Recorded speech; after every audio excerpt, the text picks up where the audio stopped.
Good afternoon, all. Good afternoon to the collective. I hope everyone is doing well. I hope everyone is out here taking accountability for their own actions. And I just hope everyone is having a really great day. You know, we all deserve to be happy. We all deserve to have great days. So today's message is going to be about some things that I've went through in my life that has taken me through many different levels, many different staircases, many mountains to climb that has put me where I am today. And sometimes I'm even amazed by where I am right now because, and I always say this, never in a million years did I ever think that I would be in this space. I mean, I never knew that. I knew I had gifts. Well, I knew I was different before I realized as an adult that I actually had gifts. Gifts that have been bestowed to me from the Most High Creator of all things good.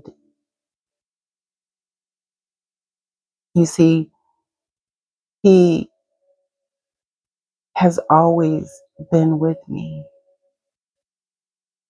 throughout my whole life.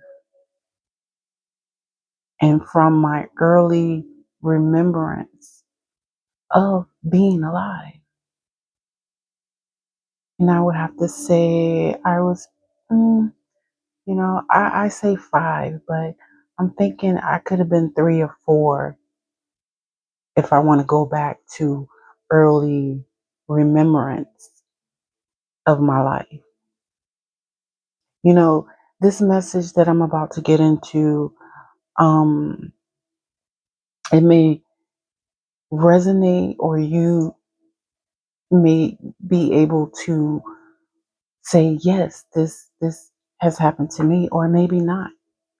Maybe this is just my own isolated event, but I'm pretty sure it's not. In some way, someone is going to be able to uh, resonate with this message. Um, this message is a trigger warning to those who have not fully healed from certain things. Um, for myself, I have, in fact, healed from this situation because now I can freely speak on it without fear of, you know, worrying about if someone is going to be in their feelings, if someone's going to be hurt by what I say. I'm no longer in fear of that. You know, I'm at a point in my life where fear blocks you, fear stagnates you, and I can't live like that anymore.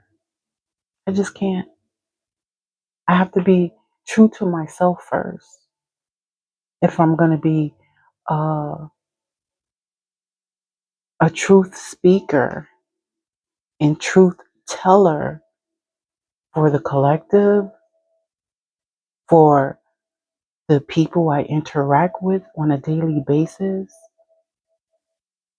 and just wholly based on the principle of standing in probity, standing in my truth, standing in my power, and saying what it is that needs to be said. That's where we're going to go with today. And like I said, this message is going to be triggering. Um, I'm going to say some things that may shock some people. You know, some people may feel disgust by it. Some people may be judgmental. I'm here to tell you that I don't care about people's judgments. I don't care about what anyone has to say because this was my life. This is my story. This is my history. This is what I've gone through in my life. And this is what I've overcome. So I'm not looking at myself as a victim, but more so a surviving warrior. That's what I am. Because I'm nobody's victim. And I will never be anyone's victim. Not anymore.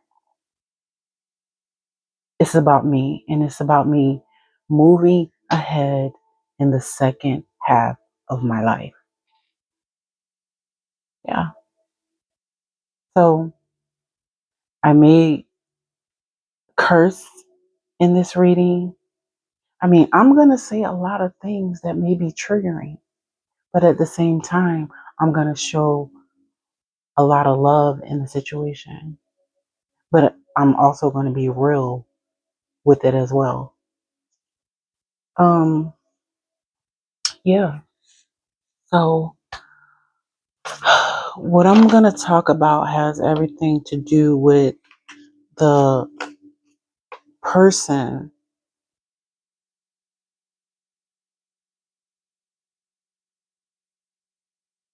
Wow.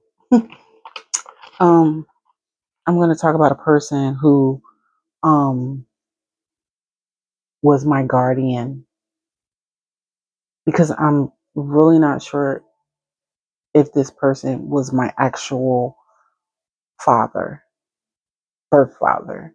I'm not sure because,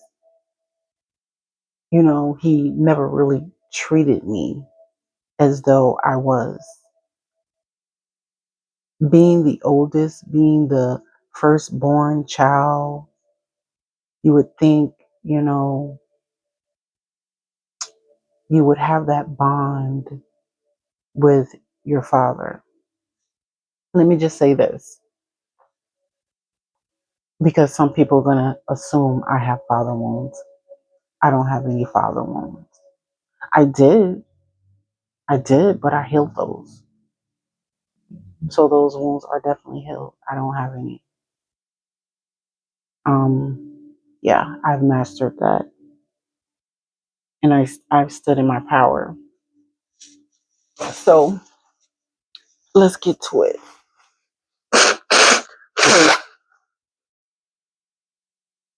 It's like every time I start talking some real shit, my nose want to itch and run.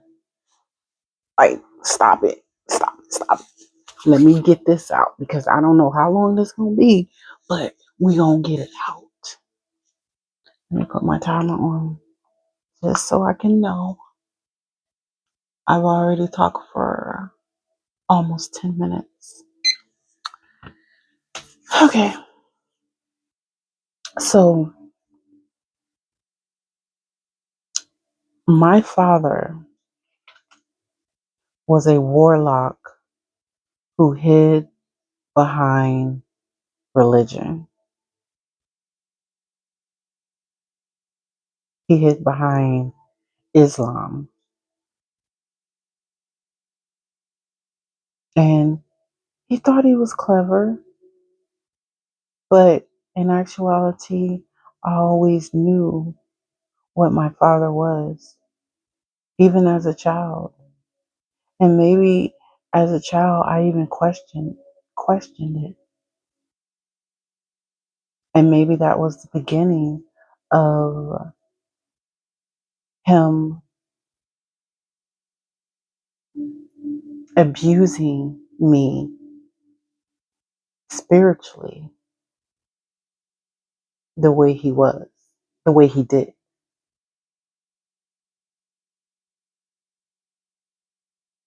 And I'm not talking about physical abuse. I mean, there was some physical abuse as far as beatings, but um, no abuse. There was none of that, but it was definitely spiritual. It was pretty much all spiritual. Um,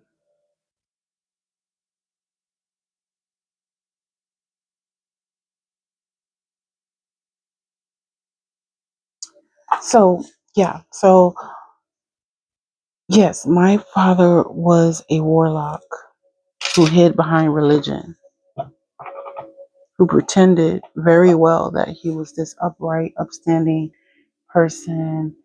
Everyone respected him, everyone knew his name, everyone knew his work ethic, his, everything. Everything that goes with what an upright person is supposed to be. Indeed, he wasn't a warlock. A warlock is a oath breaker and deceiver, betrayer of faith, community, a vow to the Most High Creator of all things. A warlock is someone who uses the powers that Creator bestowed upon them for evil. This is what my father was. He was a warlock who hid behind his religion. And I know I keep repeating that, but you know, he hid behind religion and he hid behind Islam.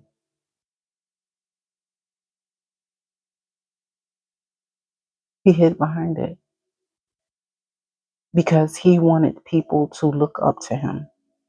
He wanted people to follow, his way of doing things. He wanted people to be like him. I was the only child that I didn't feel like I fit in that in. I didn't feel like I fit in with my family at all. And there's a reason why I didn't feel that way. Um,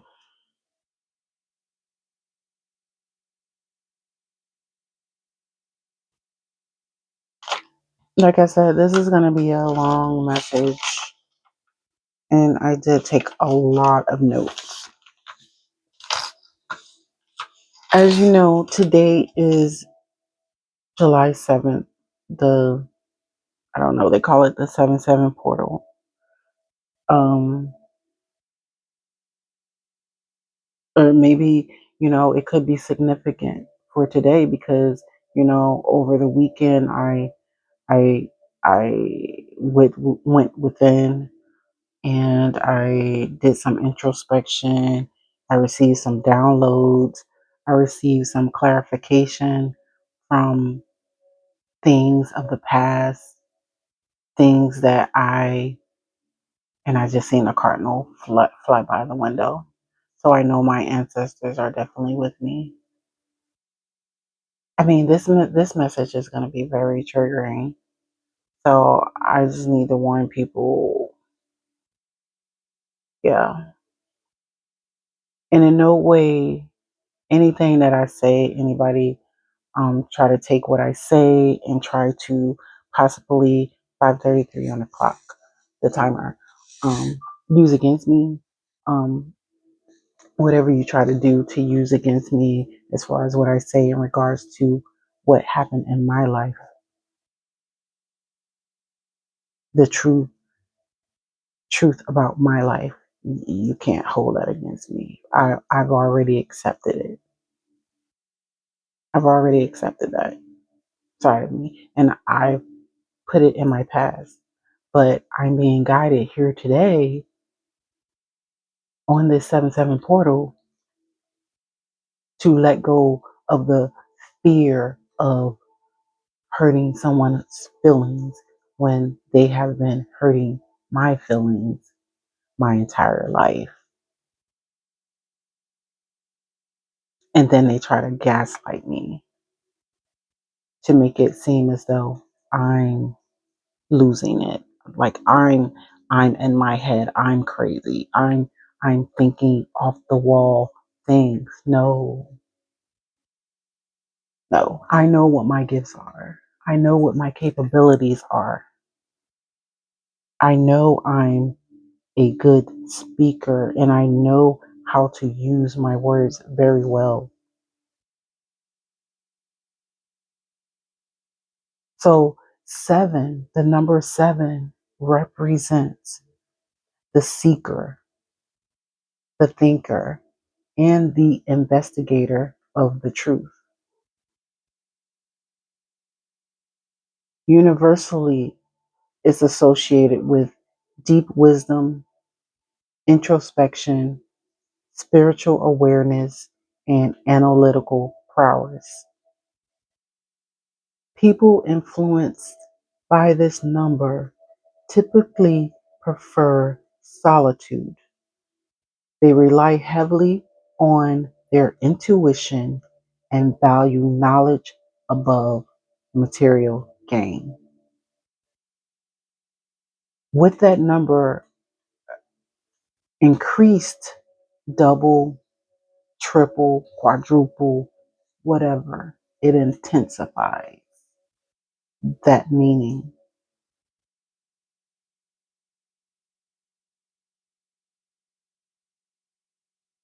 So I'm a deep thinker, I'm a deep seeker of the truth. I was the type of kid that always asked questions. I questioned everything. I was curious. I wanted to know. And that became the reason that my dad wanted my downfall. Not at his hands, though, because he didn't want to go down for, taking out a child. So I don't know exactly when he became a warlock, but I know it was around the time I was a child. And it could have been after he married my mother, or it could have been before. And maybe she did not know.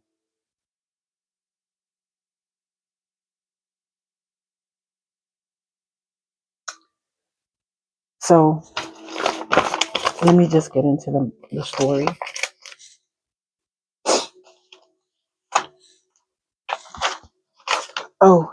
I gotta say one more thing. One more thing. So once you enter tarot world, even just to be curious, you have opened yourself to the energy of knowing. You have opened yourself to the energy of trigger warnings. You have opened yourself to the energy of accountability. You have opened yourself to the energy of love and healing. And you have also opened your energy to your spiritual soul tribe. So stop fighting it. Stop telling people don't read your energy. Stop reading your energy. When you step into this world and you have that ounce of curiosity in your head where you want to know more, you need to know more, you can't fight it anymore. That energy, you have already opened the door to your energy being felt by thousands, hundreds of spiritual workers, spiritual leaders who are in the upright, who are of the light. I'm not talking about no dark ass warlock, no dark ass witch. And I'm not even talking about someone who prof- who every single word comes out of their mouth is a curse word. I'm not talking about those people either. Because we have a choice of choosing the words that we want to speak when we're conveying a message to our listeners. And we don't always need to use a curse word in every sentence of the word. Does that make sense? You know, my father, he cursed all the time, all he, every, it was really bad. And, and it's like when I hear other people speak and it's like the whole uh, message is just nothing but curse word after curse word after curse word. I mean, a few curse words, but if it's all the way throughout the reading, I can't listen to that. I can't. I get a headache. I really do. Because it has to be other words that you can use besides F bomb, shit, MFs, and all types of other words that are used. Like, is not normal. And you need to adjust that. A curse word every now and then is understandable. But when your whole vocabulary is nothing but curse words, then we got a problem. But anyway, um, that's for something else. So yeah, once you open the door to tarot to be curious, then your energy is definitely out there. You know, people are triggered by the light because it shines light on truth and enforces change. The darkness keeps your secrets and calls for no accountability. So it's really time for people to wake up. I mean, even the people who are in these religions, I feel like religions really separate people from one another and also from the Most High because He wants all of us to come together and be one and to love Him and to be guided by Him and to, you know, have understanding of ourselves and also of the gifts that He bestow upon us. He's not giving you gifts for you to use for evil. But you have these people out here who read their Bibles, yet they denounce spirituality while experiencing spiritual warfare. At some point in your Bible, you read the story or you read the books where it speaks on spiritual warfare, but you denounce spirituality. Make that make sense. I would have to say these people are indeed lost. They only see the surface, yet they are afraid to go too deep because then they're going into territory of which they don't understand or they choose not to understand. So the choice is up to you to do your research, to do your own investigation, to tap into your own talents and gifts. But before you do that, you must address the deep traumas that you keep buried within you by using substances, using drugs, using alcohol, whatever, just being anything toxic, anything addictive that keeps you from awakening the gift inside you, with which is yourself.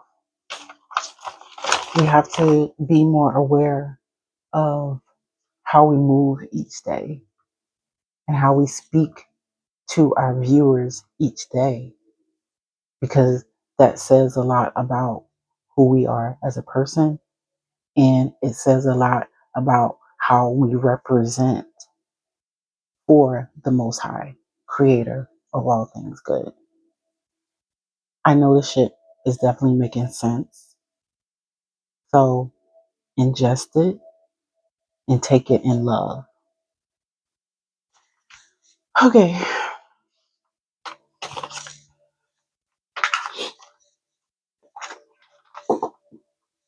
And I've been through a whole bunch of stuff in my life.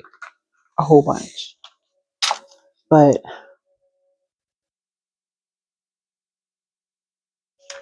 here, before I meditate, well, I meditated and then I pulled some cards on this energy, which is my energy, and someone could possibly relate to this energy as well. But wrapping ish up, secret addictions, they are bugging out, and then I have the seven of coins. I don't know why I want to call it coins.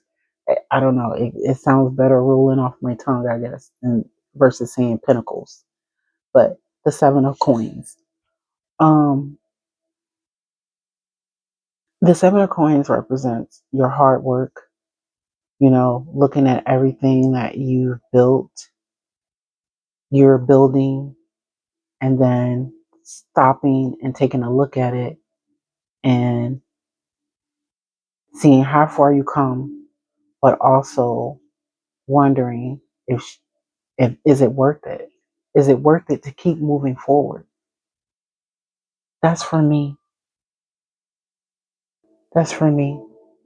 Because at this point, it's time for me to wrap up this cycle of of my father trying to do shut up spells to keep my mouth closed about the truth. It's time for one to know about the secret addictions that he had, that he carried with him for all these years. And the fact that I'm fully aware, fully knowing exactly what was the issue and what it was that was holding me back from achieving or reaching my destiny. Because I should have been in this space years ago, years ago. But now I'm here. I'm here now. So everything happens for a reason. I had to go through many different levels because I was in the knowing. I wanted to know. I was curious. But I just saw 1919 on the timer. 1010 endings create new beginnings. Yeah.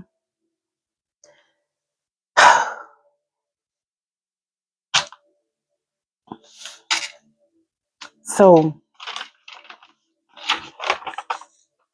my father was siphoning my sexual, my S energy since I was a child for his cult of wicked warlocks and witches. Now,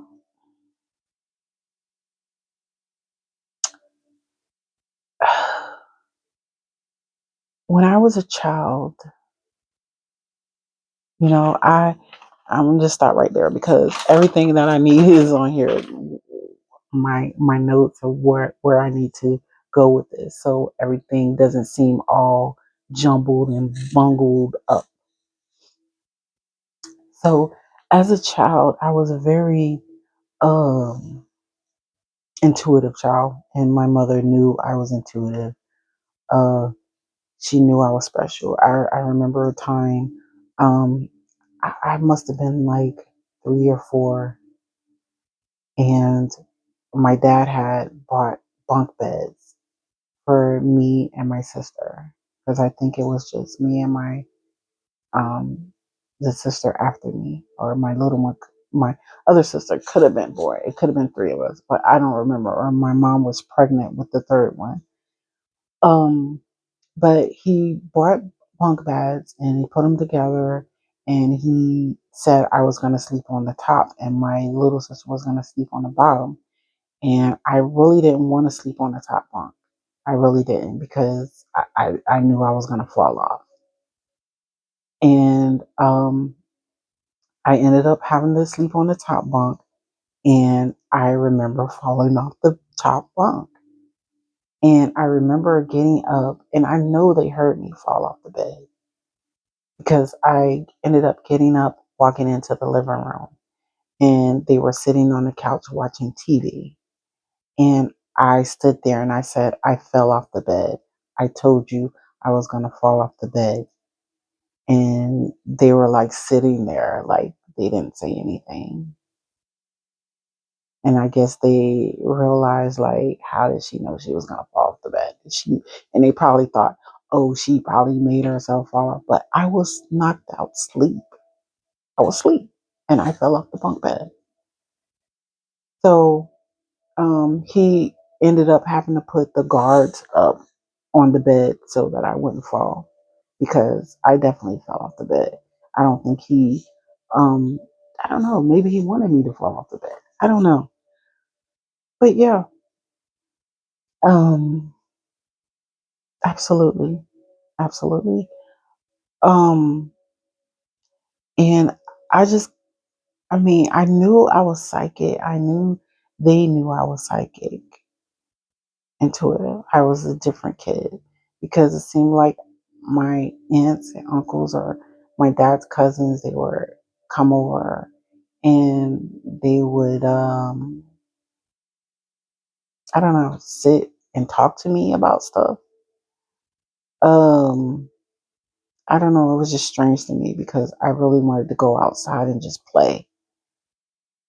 I wanted to be a kid, but at the same time, I was curious about what, the adults had going on. So, what made me come to the conclusion that he was actually doing this, amongst other things, because the energy of my dad, when I was around him, it was, I don't know, it just felt uncomfortable at times.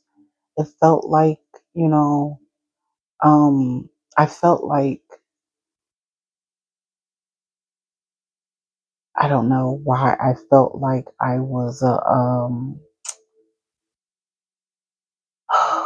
what's that word? Concubine. Yeah.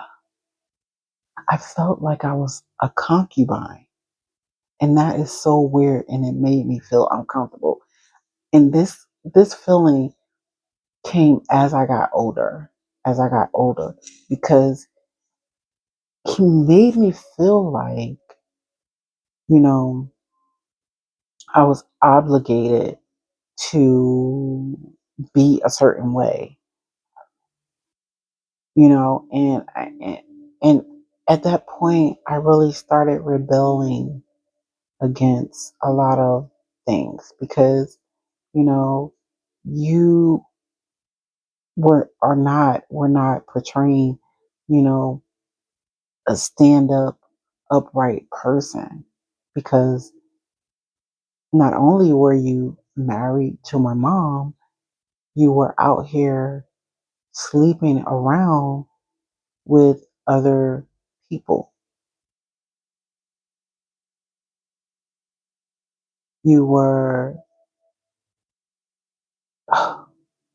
you were not a a solid husband. You were not a solid father. You wanted the praise amongst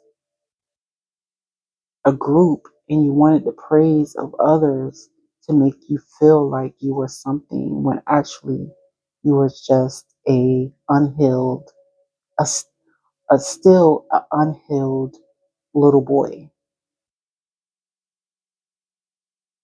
Because supposedly my father watched his or witnessed the death of his mother at the hands of a lover. And he was a child.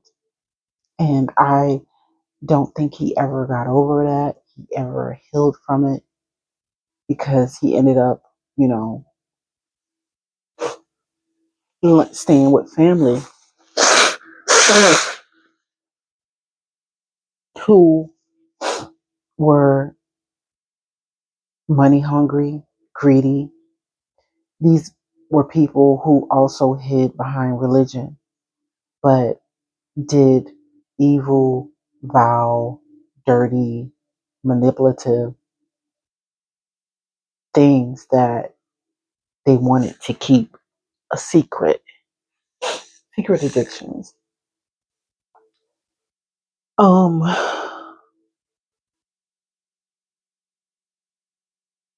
so the download that I got in regards to my father the other day, what came from when I was a kid. I was probably like 15. I was in my teen, and my step grandmother, um, she she was a devout uh Christian Baptist, like devout. She read her Bible daily, every day, all day. Like she was into that Bible. That Bible was glued to her. She was definitely a woman of God. And she was, when we went to live with my dad after leaving um, my mom, because my mom and dad, they did divorce and split up. But when we went to live with my dad as a teenager, you know, she was nice to us. She was, but her daughter was evil. She was an evil, evil stepmom. She was evil. She did not treat us well, even on day one. I remember, you know, when we first arrived, uh, the next day we went outside. You know, we were in the city. Like we didn't see any trees like we saw at that point in the South. We didn't see grass. We didn't see birds and stuff like that, you know. So we went outside, you know, to look around and be curious. And I just remember her coming out and she said, who told y'all could go outside? And I'm like, we did. I tell you, my mouth got me in a lot of trouble. But I mean, I was an honest person. Like I spoke the truth and I said, you know, whatever it was. That's what it was. We told ourselves we can go outside and be curious.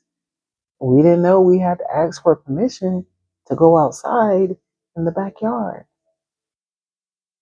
So she's like, um, well, um, you're going to respect me and I don't have to respect you.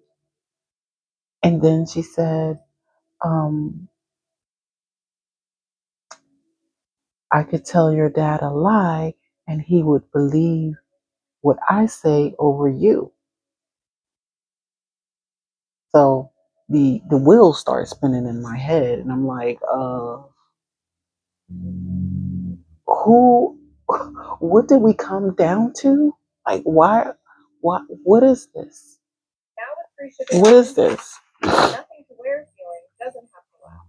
Discover great deals on the app. What is this? Sorry. And it was like, okay, wow, like this is our dad. Like, who is this lady? Like, why is she, treating us this way? Yeah, I don't want to go into a whole drawn out thing about this lady. All I'm gonna say is she was evil. She was nasty. She was rude. She was a gold digger. Uh, I'm pretty sure she was blackmailing my dad. I don't know. He had to pay her off. She knew some of his secrets. Maybe she was involved with it as well because she was benefiting financially from the situation. Because the house that we lived in was not her house, but yet her brother's house, who had passed away. The same brother who I thought I saw in the middle of the night floating in a white, flowy, long robe. But I've came to realize that that wasn't her brother that came to me in that form. That was actually Archangel Michael. That was him. It was Archangel Michael. So I had seen Archangel Michael when I was 15 years old. Mind you, when I first seen it, I was totally freaked out. I was going to the bathroom. I looked down the hall towards the living room that we were all banned from, because it was so nice and it had a lot of crystal in it and whatnot. It had white furniture and white carpet, and we were not allowed to go in there. But it had like this big, really big window, picture window, and he was standing there and looking out the window. And it wasn't anybody that lived in that house currently. So it wasn't my dad. He wasn't there, of course. He was out being, you know, being a 304. Um, and it wasn't her because she was short and round. And it wasn't the mother because she was short. She walked with a walker. So it wasn't her, and it wasn't anybody that currently lived in the house. So, and I thought it was her brother, but it's like, why would her brother be coming to me or showing himself to me? I never met this person, so I got the clarity and the download that it was Archangel Michael that came because he had to step in to a situation. But let me go ahead and rewind a little bit. So the grandmother, the step grandmother, one day she said to me, she said, she was accused me of sleeping with my father. And I was, I was, I didn't understand that accusation at all because it was not only hurtful that she accused me of that, but also it was disgusting because I would never, ever sleep with my father. Like, no, that's nasty. That's that's nasty as hell. Um, but I couldn't understand why a woman of God would say that. I mean, like I said, she read her Bible every day without fail. And then the download I got was the vision I got was Creator gave her a vision, and she misinterpreted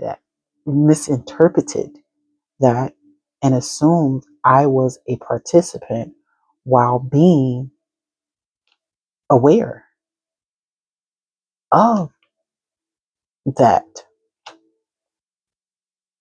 And this is why this woman switched up on me. The stepmother was paid to do spells over her mom to turn her against myself and my siblings. Wow, wow, wow is what I said. This is the message that I got over the weekend in regards to the situation, because it was still something else that I needed to do. And, you know, I've seen my father trolling my social media accounts, like not saying anything. Pretty much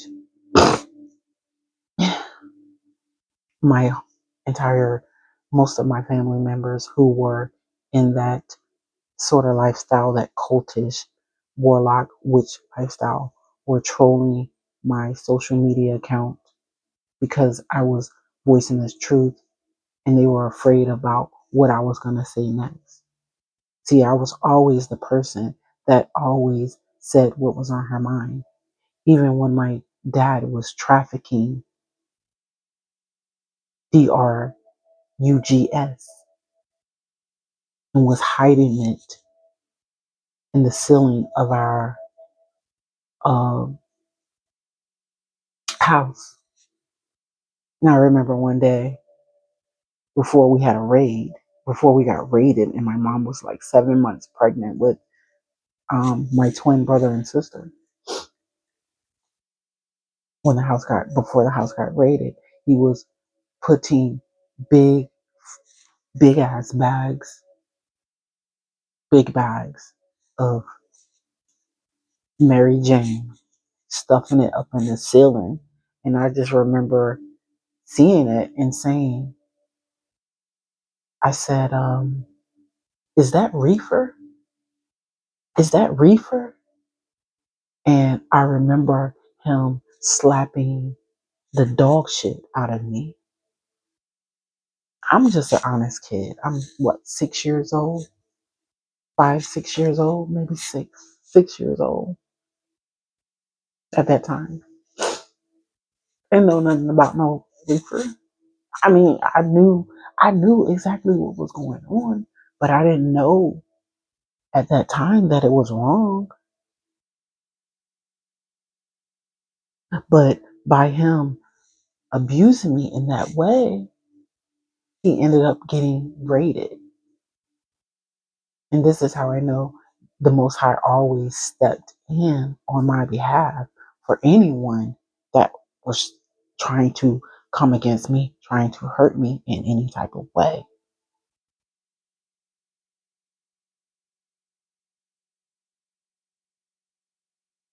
So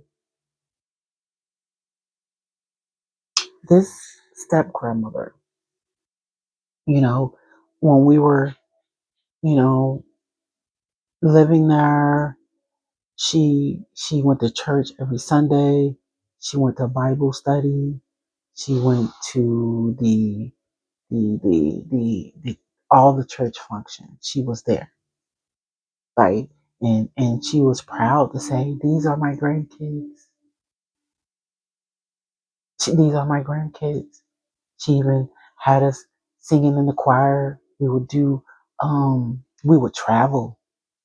We were like the traveling kid choir that traveled and sang for different churches. My dad didn't like it. He said, and we had been going there for a couple of years. We had been going there a couple of years. And he snatched us out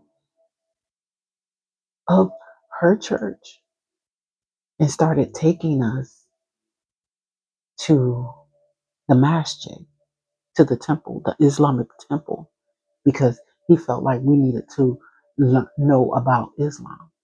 But why wasn't you teaching us this beforehand? You okayed us to go to a regular church, but when you saw that, you know, I guess it was doing something to us. It was making us aware, too aware. And I guess since we didn't understand Islam or really didn't know a lot about Islam, it was a way for him to kind of keep everything under cover or keep an eye on what it was that we were being told. And I just remember the the only profound thing that I got from Islam was the call to prayer. That was to me the best part of Islam is the call to prayer. And I just remember being so impressed with the fact that he was able to do the call to prayer in Arabic. I was impressed by that. And at the same time, me and my siblings were kind of like, uh,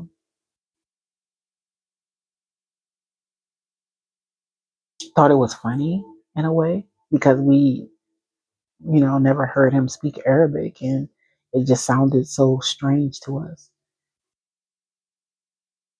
But, I mean, I can't say that I learned a lot from Islam.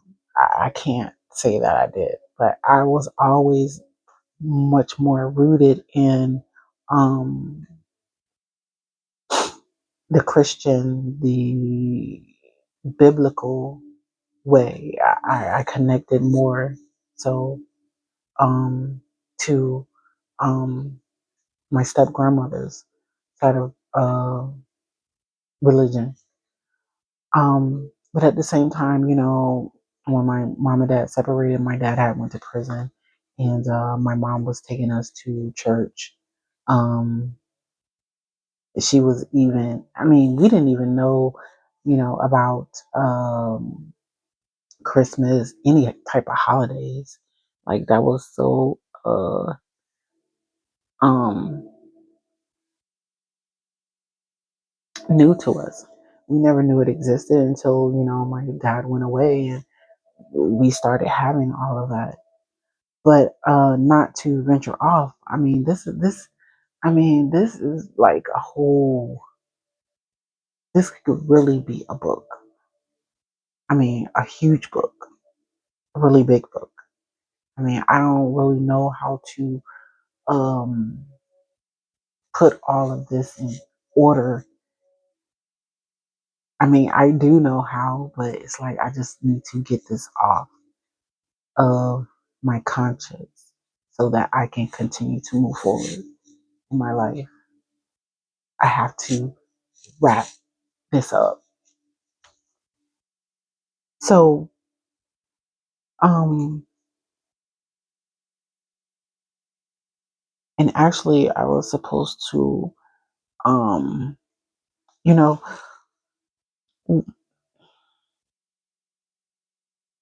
like I said, my dad was an unhealed person and he's done a lot of wicked, vile things. A lot of things that I'm not even going to mention today because it's very wicked and vile. And I'm probably going to save it for if I do decide to um, create a book in regards to this, which I probably will later down the road in the future. But to be honest, I wasn't supposed to be breathing, be walking, be talking, be speaking about this. I wasn't supposed to still be on this earth because I remember when my father said that he had life insurance policies on all of us. And I never really quite understood that. I just assumed, oh, it was for health reasons, it's for medical. But as I became an adult and I became more and more aware, like, why would you have life insurance policies on children? Why would you need to have a life insurance policy on a child? Why are you siphoning my S energy from me to manifest good things for your life? How is it that you're so unhealed and you're so evil and you're so vile that you have all this success? It's because you were siphoning the energy from your own children. And I remember my sister, um, which is now passed, and this has everything to do with it because at this point I have no siblings left. It's just me. It's just me. The two that are here, I have nothing to do with them. The female, the last child, the child that, my mom had after the separation of her from my dad, I knew what she was when she was first born. Because when my mom brought her home from the hospital and she told me to hold her while she did some cleaning up, I laid that little baby on my chest, and it's like I felt the heartbeat of a demon, and my spirit just understood and knew. And at that same moment, my mom walked into the room and she was like, "You better not drop that baby." She knew that I knew. She knew that the man that she was dating, who wasn't about ish, his mother was a witch. She was a witch. And uh she did not want her son with my mom. She did not want my mom to have that little girl. So what did she do? She did a spell. She did a curse. She did a hex.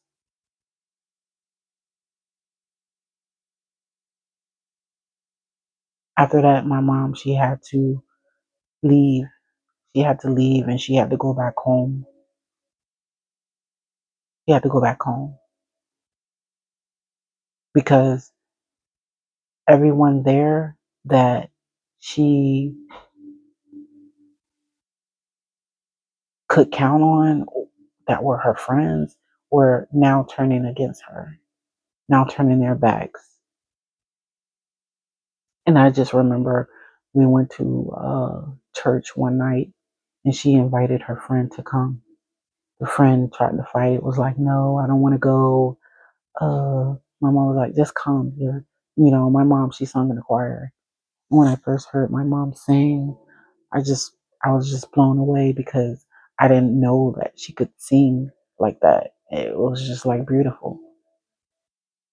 And um I just remember um the pastor calling people up to the front to, you know, um give their life to give their life to the Lord, to turn their life over to Jesus and let him lead the way, let him guide them to peace, to happiness. And I just remember the friend crying and fighting it, and she ran out of the church. She left. That was a demon. That demon could not withstand all of that light energy. My mother had one person that was there, one person who definitely didn't put up with my dad's shit.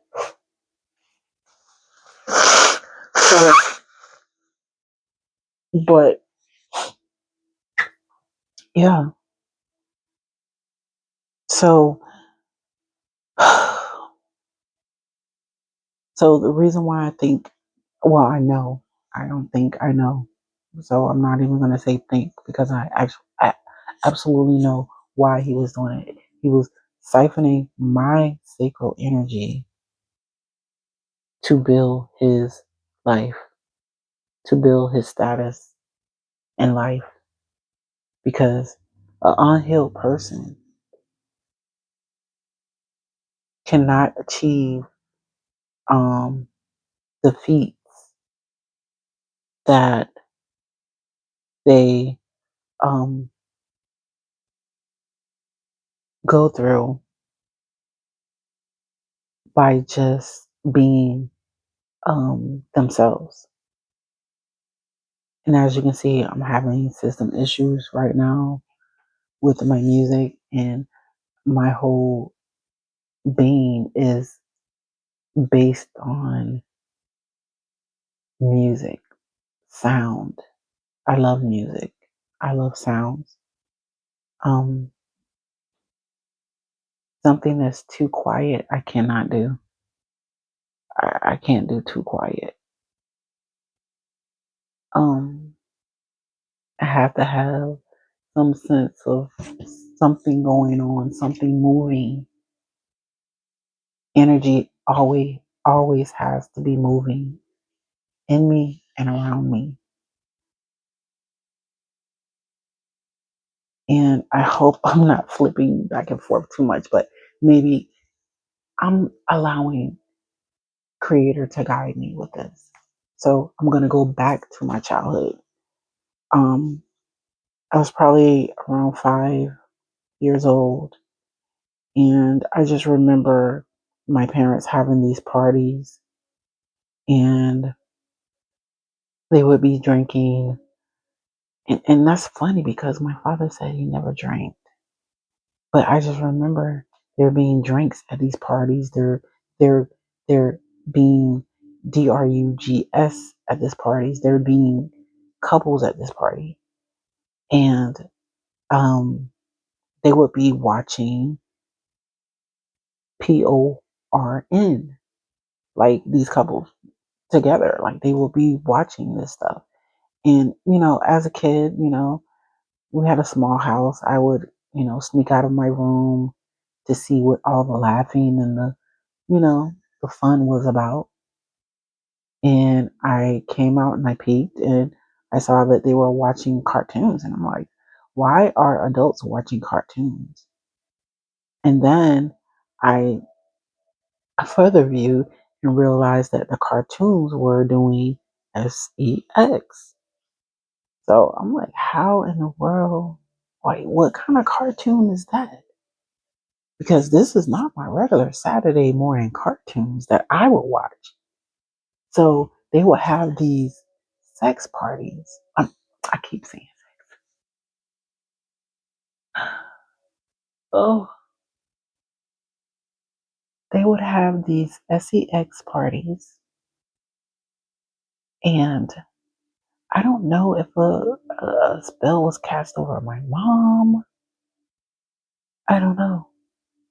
But I do know that she had a history of trauma where she was um, sex um, abused by her brothers. I don't know which brothers. This is what my dad said. And I assumed that that was true because when I was molested at 8 years old by my mom's uh, friends, girlfriends, um, boyfriend, this is the same girlfriend that ran up out of the church that couldn't, you know, take being amongst, godly people, spiritual people, people who truly and genuinely love God and who, did the will of God. So And I'm believing this is before her friend was, I don't know, this is before my youngest sister grandmother hexed my mom's life, put a hex over her, put a hex over her friendships, put a hex over the little sister. Um, I remember that night my mom going out um to a friend's house. I guess they were going out to the bar. I'm not sure what they were doing. But I told her I was gonna sleep in her bed. She was like, "Don't mess up my room." Like, I'm not. Of course, I always stayed in her room when she wasn't there, even when she worked. But she was like, "Lock the door and don't let nobody in." Um, when she left, I locked the door. I didn't let anybody in. I ended up, falling asleep on her bed, watching TV. Next thing I know, I'm being woken up and taken out of my mom's bed and walked into a den. The person that carried me from my mom's bed was her girlfriend's boyfriend. And I'm like, "You're not supposed to be here. I didn't let you in. How did you get in? My mom's not here." And he started um, touching me inappropriately and asking me to do inappropriate things. Mind you, I'm only 8 years old. My father is not there. He's in prison at this time. So they're separated. It's just my mom. She's basically on her own at this point. She didn't have to work. My dad was the breadwinner. He left, brought home the money, paid the bills, all that. My mom was just a homemaker and mother, which she was wonderful and great at. Um, so after all of that happened, and I had to save myself from, possibly being killed, Killed by this guy. Um, I, my mom, I stayed in that, he left. I stayed in that den till my mom came home. And when I saw the car lights pull up in the driveway, I waited for her to come in. She came in with um her um friend, two of her friends, and I was crying. Was I crying? I don't know if I cried. I probably didn't cry. I don't think I was much of a crier as a kid. But I told my mom what happened. I was like, Leon, oh, he's probably deceased. If he's not deceased, then he's probably locked up somewhere. But in any event, I don't give a fuck. Oh wow. Oh damn. Oh my god, the sheriff just ran down the street. So I don't know why two sheriff trucks just, and I just saw a guy running. He was walking with some little kids. Whoa. Hold on. Wait. Hold on, y'all. He was just walking with some kids, right? Some little kids. And then I didn't see the little kids anymore. And I saw him running back this way, like sweating. And two sheriff trucks just went down that way. What the hell?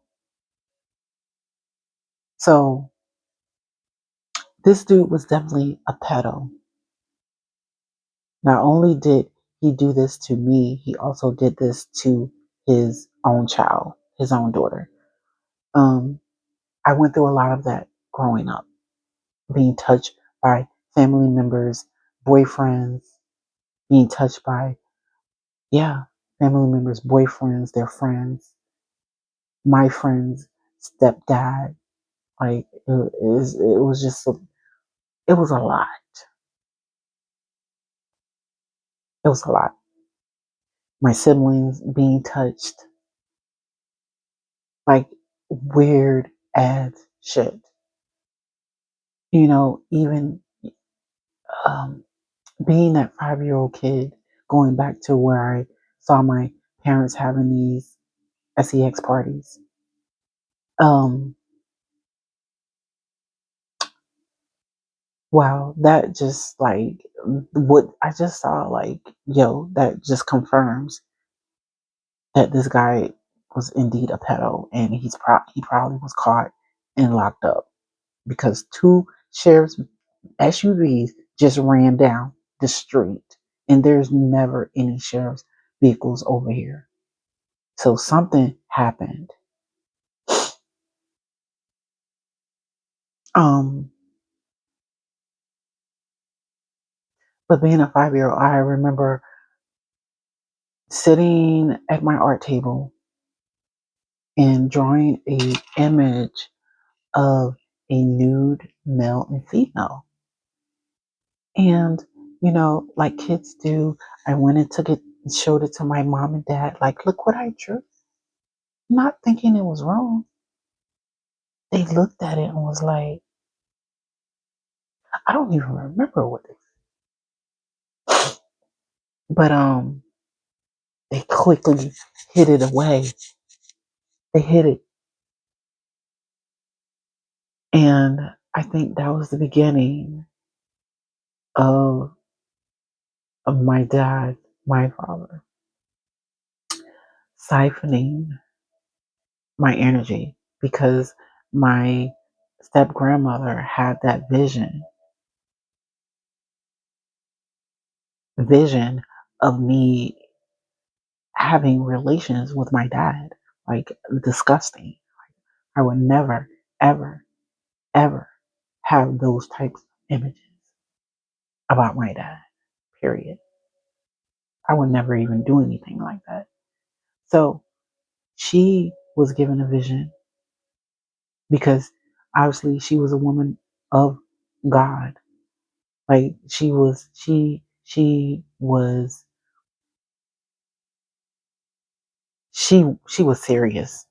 about her studies. They must have caught the guy.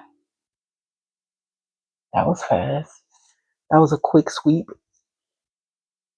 Um,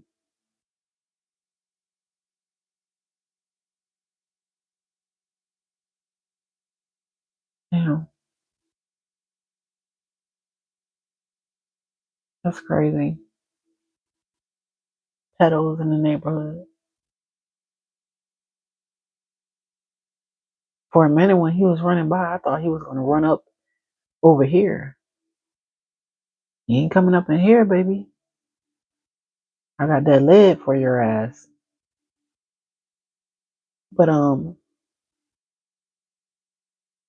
know he was siphoning my true energy because I would be in relationships. Well, the first boyfriend I had, I was 18, because he said, "Oh, you're all not gonna be dating until you're 18."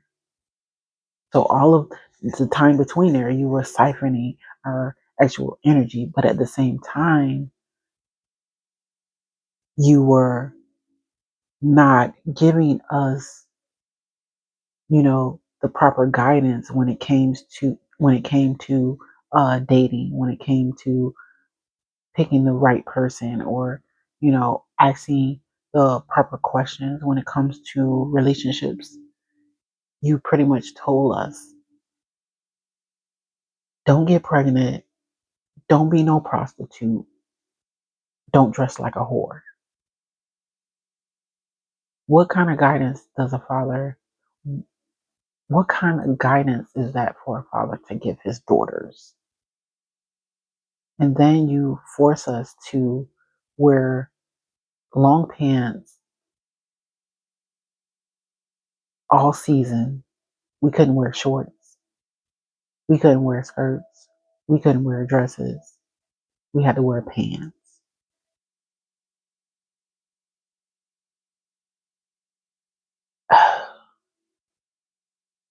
And it wasn't to deter, because we were not those type of girls. We were not out here like being fast and loose with it. But you kept us contained in this bubble, projecting that we were whores and we were prostitutes, because that was the constant thing. Oh, you got on those jeans, you look like a prostitute, you look like a hooker. But these are issues that he had within him that were unhealed, because these were the things that I was told that his mother was. And this is the reason why she was um, unalived.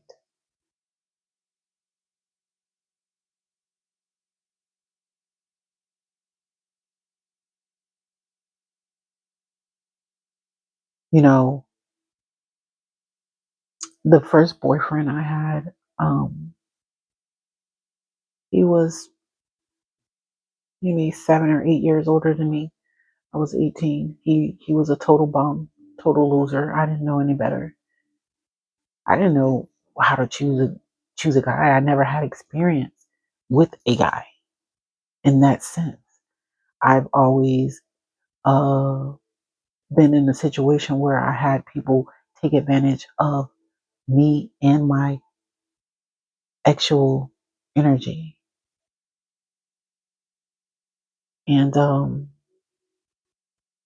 at some point, it had to stop. You know, this person, you know, uh,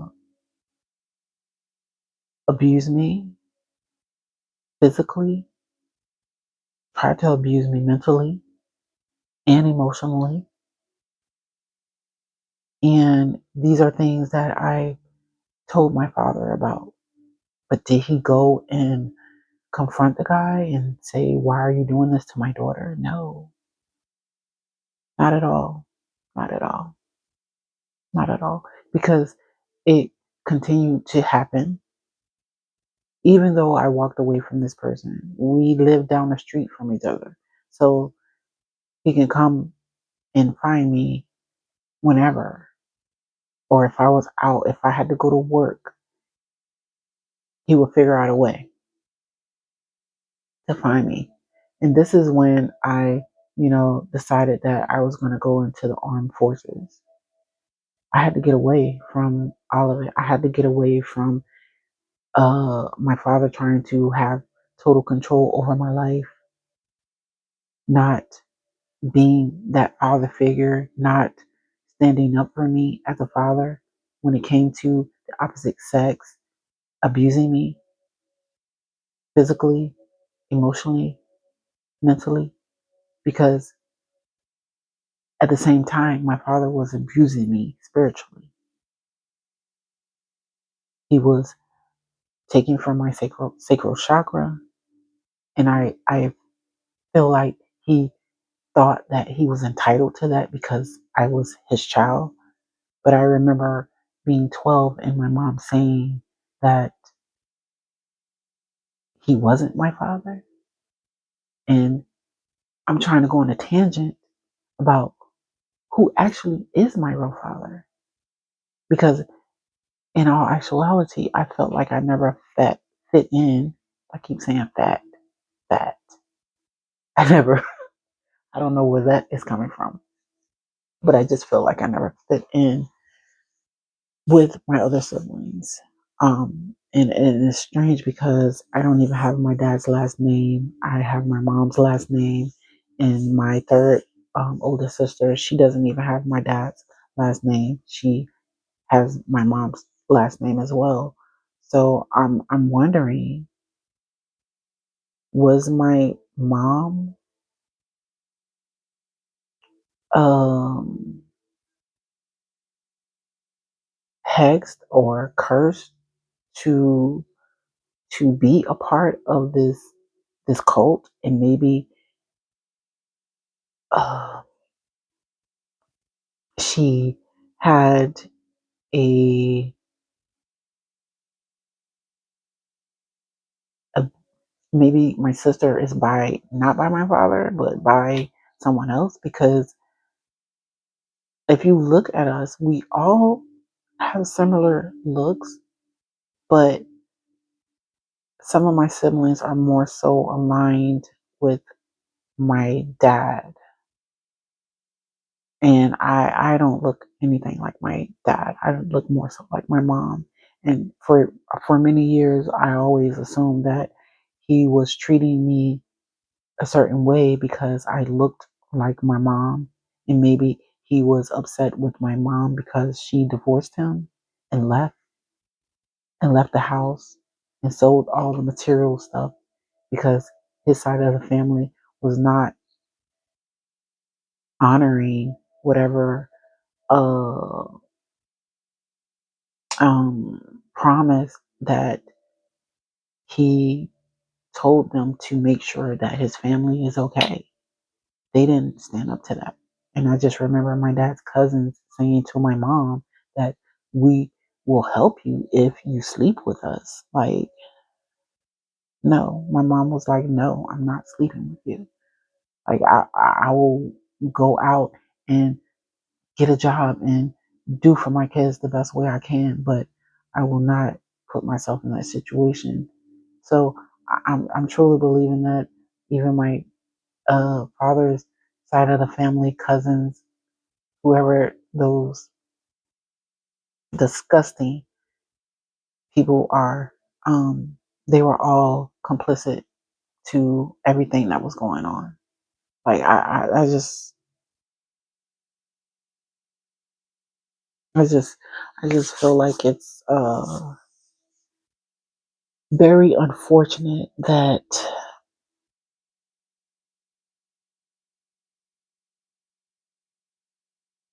I have to sit up here and release this story about what it is that my family does.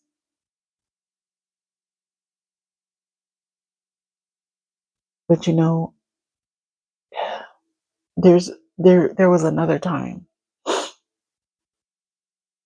which kind of clarifies more of the cultish ways, because um I remember me and my mom was home together, and well, I don't even know if, well, oh,